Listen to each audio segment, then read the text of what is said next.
ಆಶ್ಚರ್ಯ ಅನಿಸ್ತದೆ. ಎಂಥ ವಿಲಕ್ಷಣ ಸೇವಾರಿ. ಯಾವಾಗ ಏನು ಹೇಳ್ತಾರೆ ಹೇಳಲಿಕ್ಕೆ ಬರಂಗಿಲ್ಲ.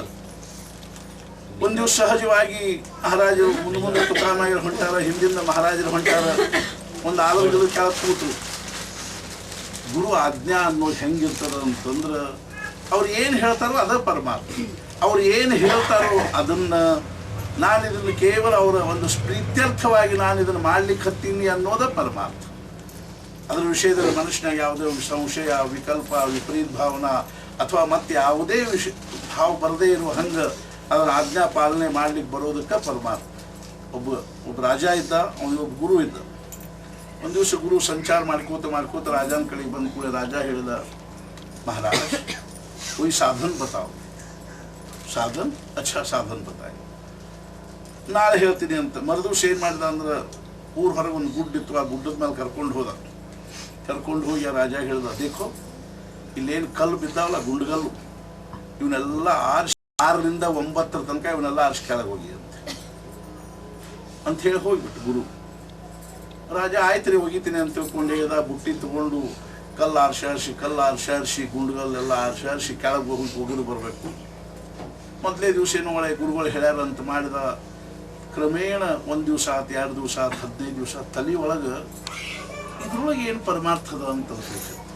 ಮತ್ತೊಂದೇನು ಜಪ ಅಲ್ಲ, ತಪ ಅಲ್ಲ, ಪಾರಾಯಣ ಅಲ್ಲ, ಪ್ರವಚನ ಅಲ್ಲ, ನಾಮಸ್ಮರಣೆ ಅಲ್ಲ. ತಿರುಗಿ ಮುರುಗಿ ಮುಂಜಾನೆ 6ಕ್ಕೆ ಬರೋದು, ಕಲ್ಲು ಆರಿಸೋದು, ಕೆಳಗೆ ಹೋಗೋದು, 9ಕ್ಕೆ 9 ತನಕ ಇದೇನು ಪರಮಾರ್ಥಪ ಇದು ಅಂತ ತಿಳ್ಕೊಂಡು ತಲೆಯಾಗ ಒಂದು ನಮೂನಿ ವಿಚಾರ ಚಕ್ರ ತಿರ್ಲಿಕ್ಕೆ ಹತ್ತು, ಬೇಜಾರ ಆಗ್ಲಿಕ್ಕೆ ಹತ್ತು. ಸುಮ್ಮನೆ ನಾ ಗುರುಗಳನ್ನ ಕೇಳಿದೆ ಅಂತ ಅನಿಸ್ಲಿಕ್ಕೆ ಹತ್ತು. ಪಾನಿ ಪೀನಾ ಛಾನ್ಕೆ ಗುರು ಬನಾನಾ ಜಾನ್ಕೆ ಅಂತ. ನೀರು ಸುಳ್ಳು ಕುಡಿಬೇಕು, ಗುರುಗಳನ್ನ ಪಕ್ಕ ಖಾತ್ರಿ ಮಾಡಿಕೊಂಡು ಗುರು ಮಾಡ್ಕೊಳ್ಬೇಕು. ಯಾಕಂತಂದ್ರೆ ಒಂದ್ಸಲ ಇಬ್ಬರು ಒಂದ್ಸಲ ಮನ್ಯಾಗ ಹೊಕ್ಕರು ಅಂದ್ರೆ ಅವರು ಹೊರಬೀಳಂಗೇ ಇಲ್ಲ. ನಮ್ಮನ್ನು ತಗೊಂಡ ಹೊರಬೀಳ್ತಕ್ಕಂಥ ಒಬ್ರು ಡಾಕ್ಟರು, ಇನ್ನೊಬ್ರು ಗುರುಗಳು. ಒಂದ್ಸಲ ಒಳಗೆ ಹೊಕ್ಕರು ಅಂತಂದ್ರೆ ಅರ್ಥಾತ್ ನಮ್ಮ ಅಜ್ಞಾನವನ್ನು, ನಮ್ಮ ಅಹಂಕಾರವನ್ನು, ನಮ್ಮ ಅಭಿಮಾನವನ್ನು, ನಮ್ಮ ದೇಹಭಾವವನ್ನು ನಷ್ಟ ಮಾಡಿ ನಮ್ಮನ್ನು ಆತ್ಮಸ್ವರೂಪವನ್ನಾಗಿ ಮಾಡುವ ತನಕ ಅವರು ನಾವು ಏನು ಜಪ ಬಿಡಾಗಿ ಬರ್ತಕ್ಕಂಥವ್ರ. ರಾಜಾಗ ಅನ್ನಿಸ್ತು, ಒಳ್ಳೆ ನಾನು ಕೇಳಿ ಕೂತೆ.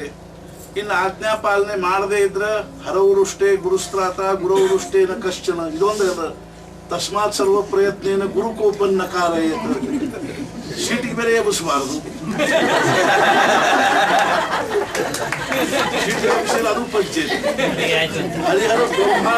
ಹರಿಹರ ಬ್ರಹ್ಮಾದಿಗಳು ಸಂರಕ್ಷಣೆ ಮಾಡ್ಲಿಕ್ಕೆ ಶಕ್ಯ. ಈಗ ಒಂದ್ಸಲ ಬಂದು ಸಿಕ್ಕೊಂಡ್ಬಿಟ್ಟಿವಿ ನಾವು, ಹೋಗಿ ಬನ್ನಿ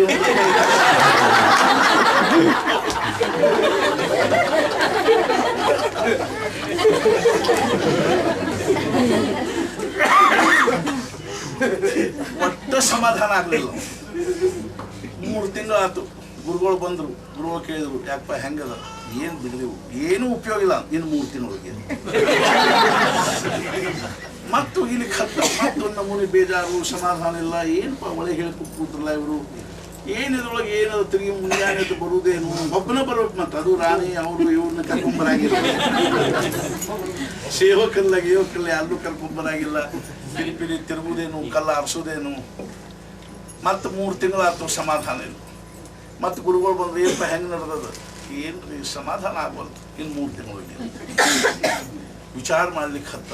ಒಂದು ಸಲ ಸಿಕ್ಕಿನಿ ಅವ್ರ ಕೈಯಾಗ. ಇನ್ನು ಸುಶ್ವಳ ತಲೆ ಕೆಡ್ಸೋದ್ರಾಗ ಏನಾಗ್ತದ? ಇದೊಂದು ಜನ್ಮ ಹೋತಂತ ಇದೊಂದು ಜನ್ಮ ಕೊಟ್ಟಿವಿ, ಒಗದ್ರ ಆತು. ಇನ್ಯಾಕೆ ಸುಶ್ವಳ ತಲೆ ಕೆಡ್ಸೋದು? ಇಷ್ಟ ಹೋದಲ್ಲ. ಮುಂಜಾನೆ 6 ಗಂಟೆಗೆ ಬರೋದು, 9 ತನಕ ಕಲ್ಲು ಆರಿಸಿ ಹೋಗೋದು, ಹೋಗಿ ಸ್ವಸ್ಥ ಮಾಡ್ಕೊಡ್ಲ. ಎದಕ್ಕೆ ಸುಶ್ವಳ ತಲೆ ಕೆಡ್ಸೋ? ಏನರೇ ಮಾಡ್ವಲ್ರಕ್ಕ. ಏನು ಭಗವಂತನ ತೋರಿಸ್ವಲ್ರು, ಬಿಡುವಲ್ರು. ಏಕನಾಥ ಮಹಾರಾಜರ ಹತ್ರ ಜನಾರ್ದನ ಪಂತ್ರ ಹತ್ರ ಏಕನಾಥ ಮಹಾರಾಜರು ಬಂದರು. ಅವರಿಗೆ ಸ್ವಪ್ನ ದೃಷ್ಟಾಂತ ಆಯ್ತು. ನಿನ್ನ ಗುರುಗಳು ದೌಲತಾಬಾದ್ದಲ್ಲಿ ದೇವಗಿರಿ ಒಳಗೆ ಜನಾರ್ದನ ಸ್ವಾಮಿ ಅಂತ ಇದ್ದಾರೆ. ಇಲ್ಲಿ ಬಂದು ಕೇಳಿದ್ರು. ಧರ್ಮಶಾಲಾದೊಳಗೆ ಉಳ್ಕೊಂಡ್ರು 12 ವರ್ಷ ಏಕನಾಥ ಮಹಾರಾಜರಿಗೆ. ಇಲ್ಲಿ ಜನಾರ್ದನ ಸ್ವಾಮಿ ಅಂತ ಎಲ್ಲಿದ್ದಾರೆ? ಇಲ್ಲಿ ಜನಾರ್ದನ ಸ್ವಾಮಿ ಅಂತ ಯಾರಿಲ್ಲ, ಒಬ್ಬರಿದ್ದಾರೆ. ಈ ದೌಲತಾಬಾದ್ ಕಿಲ್ಲೆದ ಸುಬೇದಾರ್, ಅವ್ರ ಹೆಸರು ಜನಾರ್ದನ್ ಪಂತ್ ಅಂತ. ಹಾಗಾದ್ರೆ ಅವ್ರು ಯಾವಾಗ ಭೇಟಿ ಆಗ್ತಾರೆ? ಬೆಳಿಗ್ಗೆ 9 ಗಂಟೆಗೆ ಅವ್ರು ಯಾಚಕರಿಗೆ ಭೇಟಿ ಆಗ್ತಾರೆ. ಯಾಚಕರ ಯಾಚನೆಗಳನ್ನು ಪೂರ್ಣ ಮಾಡೋದಕ್ಕಾಗಿ ಅವ್ರು ಒಂದು ತಾಸು ಕೂತಿರ್ತಾರೆ. ಅವಾಗ ನೀನು ಯಾಚಕರ ಸಾಲಿನಾಗ ನಿಂದರು ಅಂದ್ರೆ ನಿನಗೆ ಭೇಟಿ ಆಗ್ತಾರೆ. ಆಯಿತು ಅಂತ ಯಾಚಕರ ಸಾಲಿನಾಗ ನಿಂತರು. ಜನಾರ್ದನ ಪಂತರು ಅಗ್ದಿ ರುಬಾಬ್ನಾಗ ಕೂತಿದ್ರು. ರಾಜ ಪೋಷಾಕ್ನಲ್ಲಿರ್ತಕ್ಕಂಥವ್ರು, ದೌಲತಾಬಾದ ಸುಬೇದಾರರು, ಕಿಲ್ಲೆದಾರ. ಎಲ್ಲರೂ ಒಬ್ಬೊಬ್ರು ಯಾರು ಏನು ಕೇಳಿದ್ರು ಅವ್ರಿಗೆಲ್ಲ ಕೊಟ್ಕೋತ ಇವ್ರದ್ದು ಪಾಳಿ ಬಂತು. ನಮಸ್ಕಾರ ಮಾಡಿದರು. ಯಾಕಪ್ಪ ಏನು ಬೇಕಿದ್ರು? ತಮ್ಮ ಸೇವಾ ಬೇಕು. ಹಾಂ ಅಂದರು. ನನ್ನ ಸೇವಾ? ಹೌದು, ತಾವೇ ನನ್ನ ಸದ್ಗುರುಗಳು, ತಮ್ಮ ಸೇವಾ ಮಾಡಬೇಕು ಅಂತ ಬಂದಿದ್ದೀನಿ. ಅವರು ಹೊಕ್ಕನ್ನು ನಕ್ಕರು. ಹುಚ್ಚಪ್ಪ ಅಂದರು, ನಮ್ಮ ಸೇವಾ ಅಂದ್ರೆ ಏನು ಸಾಮಾನ್ಯ ಅಂತ ತಿಳ್ಕೊಂಡಿದ್ದೀನಿ, ಏನು ಬೇಡ ಸುಮ್ಮನಿಗೆ ಹೋಗುವಂತ. ಇಲ್ಲ, ನನ್ನನ್ನು ತಮಗೆ ಸಮರ್ಪಣೆ ಮಾಡಿಕೊಂಡು ನಮ್ಮ ಸೇವಾ ಮಾಡಬೇಕು ಅಂದರು. ಅವ್ರಿಗೆ ಅರ್ಥಾತ್ ಗುರು ಶಿಷ್ಯ ಅರ್ಥ ಮಾಡ್ಕೊಳ್ಳಿಕ್ಕೆ ಭಾಳ ತಿಳಿದಿಲ್ಲ. ಆಮೇಲೆ ಕರ್ಕೊಂಡು ಹೋದರು. ಮತ್ತು ಹೇಳಿದಿಲ್ಲ ಏನು ಅಂದ್ರೆ, ನೀನು ಮಾಡಬೇಕಾಗಿರೋ ಸೇವಾ ಏನು ಅಂದ್ರೆ ಮನೆಗೆ ಬೇಕಾಗ್ತಕ್ಕಂಥ ಸಾಮಾನು ತರೋದು, ಮನೆ ಕಸ ಹುಡುಗೋದು, ಮನೆಯೊಳಗೆ ಏನು ಮಾಡಬೇಕಾಗಿರೋ ಕೆಲಸ ಮಾಡೋದು, ಆಮೇಲೆ ಮನೆದೇನದ ಲೆಕ್ಕಪತ್ರ ಬರೆದಿಡೋದು. ಆಯ್ತು ರೀ ಮಾಡ್ತಂತ ಮುಂಜಾನೆ ಎದ್ದು ಕೂಡಲೇ ಕಸ ಹುಡುಗಬೇಕು, ಇದನ್ನು ಮಾಡಬೇಕು, ಅದನ್ನು ಮಾಡಬೇಕು, ಭಾಂಡಿ ತೊಳಿಬೇಕು, ಅರ್ಥಾತ್ ಏನು ಸಾಮಾನು ತರೋದು, ಲೆಕ್ಕಪತ್ರ ಬರೆಯೋದು ಎಲ್ಲ ಮಾಡಬೇಕು. ಅವ್ರು ಏನು ತಂತಿದ್ರು, ಜನಾರ್ದನ ಪಂತರು ಏನು ತನ್ನಬೇಕು. ಅಲ್ಲ ಹುಡುಗ, ಯಾಕೆ ಬಂದಿದ್ದೀನಿ ಇಲ್ಲಿ ಅಂತ. ಇಲ್ಲರಿ ಇವಾಗ ನನಗೆ ಆತ್ಮ ಸಾಕ್ಷಾತ್ಕಾರ ಮಾಡಿಕೊಡ್ತಂತ. ಹಾಂ, ಅವ್ರಿಗೆ ಆಗಿದ್ದಿಲ್ಲ ಕೇಳಿ ಮುಂಚೆ.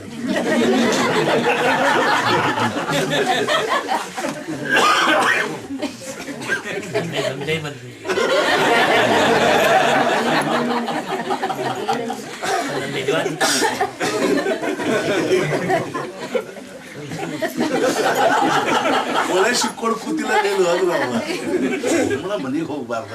ತಿಂದ್ಕೊಂಡು ಆರಾಮ್ ತಿಂದ್ಕೊಂಡು ಉಂಡ್ಕೊಂಡಿರೋದು ಬಿಟ್ಟು ಒಟ್ಟು ಈ ಮಹಾತ್ಮನ ಕೈಯಾಗಿ ಸಿಕ್ಕೊಂಡು ಯಾರು ಹೇಳಾರ ಇಷ್ಟೆಲ್ಲ ಒದ್ದಾಡಲಿಕ್ಕೆ? ಇಲ್ರಿ, ಅವರ ನನ್ನ ಸದ್ಗುರುಗಳು. ಅವ್ರು ಬೇಕಾದ್ರೆ ನಾನು ಕೊಂದು ಹಾಕಲಿ, ಆದರೆ ನಾನು ಮಾತ್ರ ಅವ್ರ ಚರಣ ಬಿಡಂಗಿಲ್ಲ. ಏನಪ್ಪ ನಿನ್ನ ಪ್ರಾರಬ್ಧ ಏನು ಚಲೋ ಇದ್ದಂಗೆ ಕಾಣಿಸೋದು.